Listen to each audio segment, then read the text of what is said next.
Қыздар, біз жаңа сәбізбен майдалап турап, жаңағы капустаның бірінші түрін жасадық, квашеный капустаның.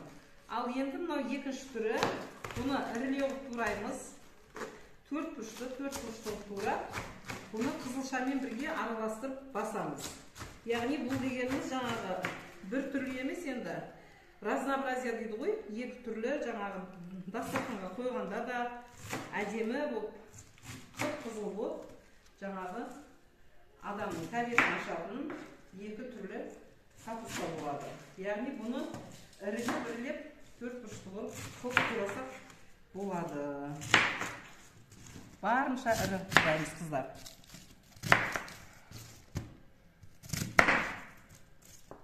Мынандай ортасындағы өзегін алып тастаймыз.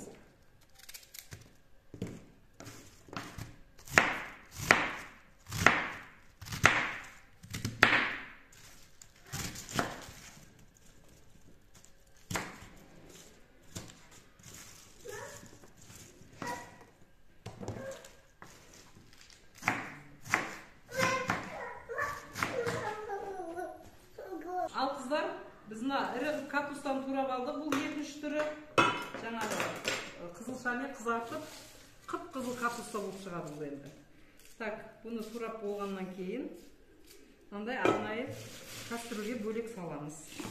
Міне былай етіп, арасына теркадан, ашып дайындап қойған қызылшамызды теркадан өткізіп жібереміз арасына.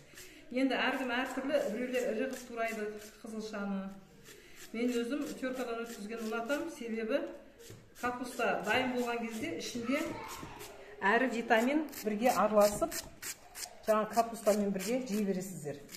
Өте керемет дәм береді капустаға. Және капусталарыңыздың реңі, капусталарыңыздың реңі кәдімгі қып-қызыл бір әдемі капуста болып шығады. Және дастарханға қойғанда да өте жаңағы тәбетті ашатын, тамақты жақсы жегізетін, витаминдерге бай жаңа не болады бұл, тағам болады. Қыздар енді жаңа капуста мен қызылшаны араластырып алдық. Қызылшаны пісірмесіңдер, қыздар, обязательно шикіде істеңдер. Шикіде істесеңдер, витамині өте жақсы болады. Содан кейін жаңа бұған сәбіз салмайсыңдар ғой. Қызылша жаңағы қып-қызыл капуста шығады, және оның үстіне де тура жаңағы капустаны бірінші тұздадық қой. Сондай қылып, соның тұздығынан құясыңдар. Тура сол тұздықты құямыз. Кастрюль болғанша бұлай міне, бұлай тұздықты құйып, кастрюльдің бетімен бірге. Ал міне қыздар, мына жаңағы суын, тұздығын бетіне құйып, кастрюльмен бірдей қылып, міне капустаға батып тұратын болу керек.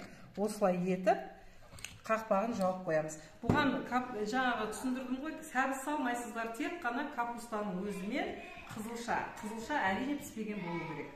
Бұл осылай бір апта тұрады. Негізі 3 күнде дайын болады, бірақ мынау капуста қызару үшін бір аптадан аса уақыт керек. Капусталарыңыз қып-қызыл керемет дәмді болып шығады. Ас болсын, қыздар.